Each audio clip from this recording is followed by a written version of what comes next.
반갑습니다. 오늘도 돌아왔습니다. 김인석 센터장. 자, FOMC 어제 어떻게 나왔죠?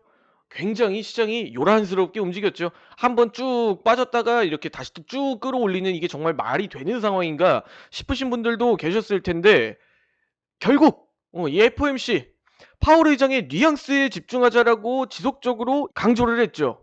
그리고 좀 긍정적인 쪽으로 이야기를 드렸습니다. 왜 그렇게 이야기를 드렸냐?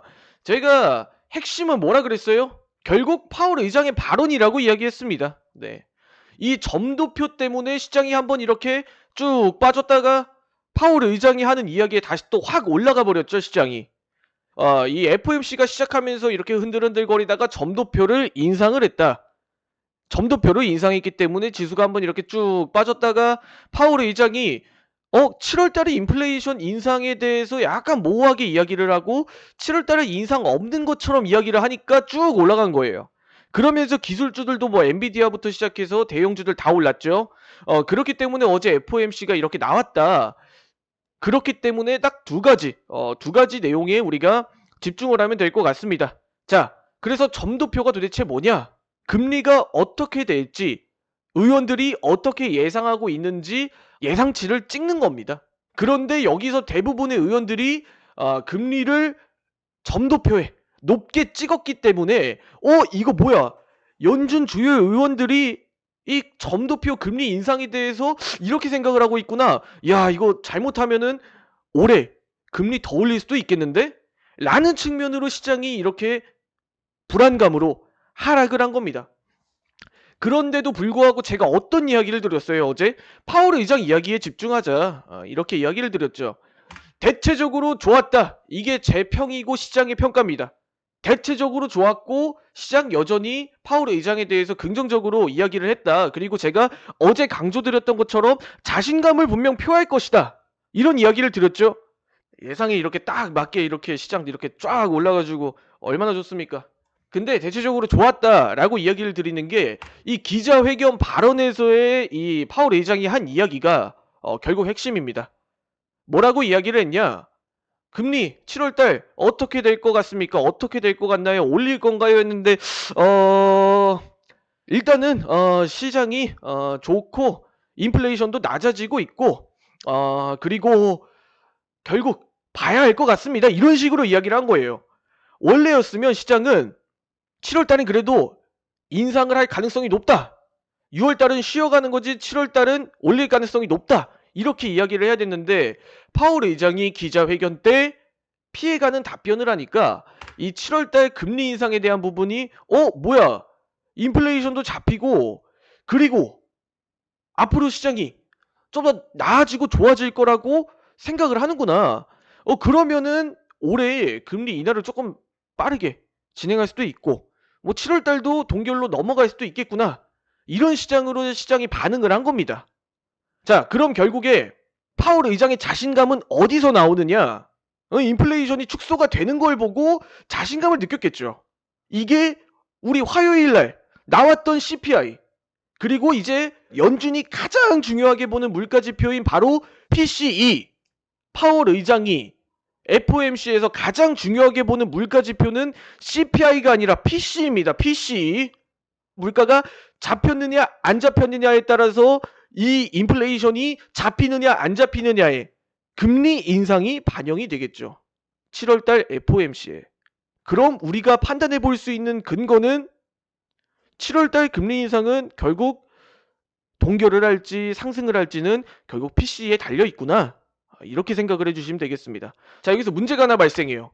다음 주에 월요일날 미국 증시 휴장 이후에 글로벌 매크로가 부재네? PC 이전까지는 글로벌 매크로가 부재네? 그럼 결국에 지수가 어떻게 되겠습니까? 뭐 적극적인 상승 흐름이 나올 만한 명분도 없고 적극적인 하락이 나올 만한 명분이 없고 그렇기 때문에 실적 발표 시즌을 앞두고 있는 지금 여기 보시면 페덱스 그리고 뭐 카니발 그리고 마이크론, 나이키, 트립닷컴 이런 현물들 실적 발표에 민감하게 시장이 반응을 하겠죠. 그 근거가 어디서 나오느냐? 일단은 가장 중요한 이슈가 있으니까 그 전까지는 그냥 눈치만 보고 있는 거예요. 살살 페덱스 눈치 보고, 카니발 눈치 보고, 나이키 눈치 보고, 트립닷컴 눈치 보고, 마이크론 눈치 보면서 뭐 반도체 눈치 보다가 결국 또 뭐 엔비디아, 테슬라, 그리고 뭐 애플, 아마존, 뭐 구글, 마이크로소프트 이런 기업들 실적, 그리고 이슈, 수급 이런 내용들에 집중을 하겠죠. 대표적으로 어제 엔비디아 한번 보세요. 장난 아니죠? 제가 엔비디아를 왜 이렇게 강조를 드리냐면 엔비디아가 시장에 유동성을 공급을 하고 있습니다. 한마디로 시장을 끌어올리기 위해선 현물 매수세가 필요한데 이 현물 매수세, 매수 자금을 지금 엔비디아가 다 끌어오고 있다라는 거예요. 16일 동안 300달러짜리 주식이 420달러까지 올라왔습니다. 몇 퍼센트 올라온 거예요? 대략적으로만 봐도 40%가량 올라온 겁니다. 근데 이 종목이 엔비디아가 시가총액이 무려 1300조입니다. 1300조. 1300조짜리 주식을 이렇게 하루에 5%, 6%씩 끌어올리니까 시장이 뭐 다른 내용들, 안 좋은 내용들이 있더라도 이 현물을 보고 상승이 이렇게 쫙 나오고 지수도 쫙 나오고, 제가 그래서 현물을 항상 강조드리고 장전의 현물 이야기를 드리고 현물 주식 미국 주식 왜 김윤석 센터장이 뭐 차트도 뭐고 그렇고 뭐 매크로도 그렇고 요즘에 현물 이야기를 그렇게 주구장창 하는지. 자, 그러면은 저도 차트 분석 한번 하고 할게요. 차트 분석. 제가 바라보는 차트는 지금 이 노란색 선 그리고 빨간색 선 이 동그라미 2개 정도가 제가 지금 바라보는 차트 분석입니다. 여기서 상승 흐름으로 더 가냐 안 가느냐, 지금 이 선을 보면 아시겠죠, 여러분? 이 선을 보면 여러분들이 지금 현재 구간이 얼마나 중요한 변곡점 구간인지 아실 거예요. 물론 이 유동성으로 시장에 이 빨간 선을 돌파를 했을 땐 분명히 추가적인 상승이 더 나올 수도 있다라고 바라보고 있습니다. 근데 그게 아니라고 하면 여기서 꺾이느냐 안 꺾이느냐의 구간이겠죠? 여기선 이제부터 뭐에 따라 달려있다? 현물에 따라 달려있다라고 이야기를 드리는 겁니다. 여기까지 제가 이야기를 드리면서 이제 매크로 환경의 부재라고 이야기를 드렸죠. 다음 주부터 다다음 주까지는 우리가 매크로를 분석을 할 필요가 없어요. 솔직하게 말씀드려서 우리가 매크로를 분석할 시장이 아니에요. 그럼 뭘 해야 돼요? 차트 분석, 물론 차트 분석 해야죠. 차트 분석 열심히 하시는 분들이 있는데 현물 실적에 중요하게 보셔라. 왜? 페덱스 그리고 마이크론부터 시작해서 지금 뭐 카니발 그리고 나이키 트립닷컴 이런 종목들, 그리고 향후 반도체 실적 시즌에 움직임이 나온다면 지금 시장이 한 번 더 레벨업이 될 수가 있겠죠. 반도체 실적 시즌이 왜 중요한가? 여러분, AI, 인공지능 뭐가 들어가요? 뭐 반도체, 뭐 소프트웨어도 들어갈 수 있고, 근데 대표적으로 지금 현재 반도체가 지금 필수적으로 많이 들어가고 있는 상황이고, 자연스럽게 반도체를 지금 AI에 지속적으로 접목을 시키고 있고, 지금 계속 반도체를 지금 뭐 뽑아내면서 AI에 지금 투자를 하기 위해서 반도체가 계속 들어가고 있는 상황입니다. 거기에 필수적으로 들어가야 되는 게 뭐 엔비디아 반도체가 제일 적합하다라고 이야기를 했고, AMD도 쓴다라는 이야기도 어제 들려왔고, 그리고 뭐 어떤 게 필요하겠습니까? 뭐 PCB 이런 회로 기판부터 시작해, 그리고 뭐 메모리 서버용 이제 램도 필요할 거고, 그렇기 때문에 대용량 그리고 고퀄리티 고성능 반도체들, 그리고 뭐 MCU 같은 칩 같은 것도 필요할 거고, 두뇌 역할을 하는. 그러다 보니까 반도체를 지금 주구장창 기업들이 사들이고 있다 보니까, 그리고 그걸 AI에 접목시키다 보니까, 그러니까 반도체가 이번에 실적에 좋게 나오면 지수가 한 번 더 어떻게 되겠습니까? 이 빨간 선을 돌파해서 상승이 나올 수도 있다라는 겁니다. 그게 향후 시장의 매크로 환경에 지금 부재인 상황에서 우리가 현물에 집중해야 되는 이유를 이야기 드리는 겁니다. 이런 종목들, 현물들 이야기를 지속적으로 이야기 드리는 건, 우리가 차트를 보더라도 의식을 하고 이 종목들 뭐 기업 발표, 실적 발표 이런 내용들 들려오면 그냥 여러분들도 그거에 따라서 포지션을 대응하시고 반응하실 수 있게, 약간 반사적으로 우리가 반도체, AI, 산업 확대 뭐 이런 이야기 들려오면 그냥 공격적으로 한번 들어갈 수 있게, 뭐 그런 식으로 한번 어느 정도 인지를 시켜드리는 거고.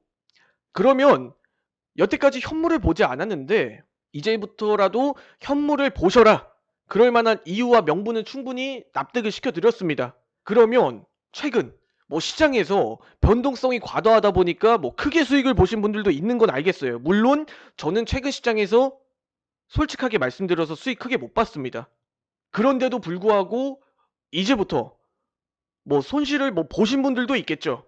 최근 시장에 변동성에 혼란스럽게 대응을 하셔 가지고. 근데 적어도 이런 가이드라인 정도는 제가 여러분들께 잡아 드리고 하다 보니까 이 황금 같은 시장에 이 빨간색 줄을 쳐 드린 게 도대체 얼마나 지금 시장이 중요한 시점인지 아마 다들 아실 겁니다. 이 구간을 돌파하면 진짜 시장이 AI를 등에 업고 단기적인 변곡점 그리고 저항을 돌파하고 올라갈 수도 있겠구나. 반대로 여기서 꺾이면 또 저항이 나오는구나. 이렇게 생각을 할 수 있는 중요한 변곡점이죠. 최근 시장에 아픈 경험이 있으신 분들이 있거나 뭐 그런 분들도 절대 포기하지 마시라는 거예요. 절대 포기하시면 안 돼요. 지금 시장 제가 앞서서 여러분들께 목 터져라 외쳐드리는 것도 지금 이런 기회가 여러분들이 분명히 존재할 겁니다. 앞으로 시장에 존재할 거예요. 저도 마찬가지로 그 기회를 노리고 있고요. 그런 시점에서 로스컷 한두 번이면 정말 양반이라고 생각합니다. 그런데도 불구하고 결국엔 시장도 투자도 마찬가지. 포기하지 않는 사람이 결국 끝까지 가더라고요.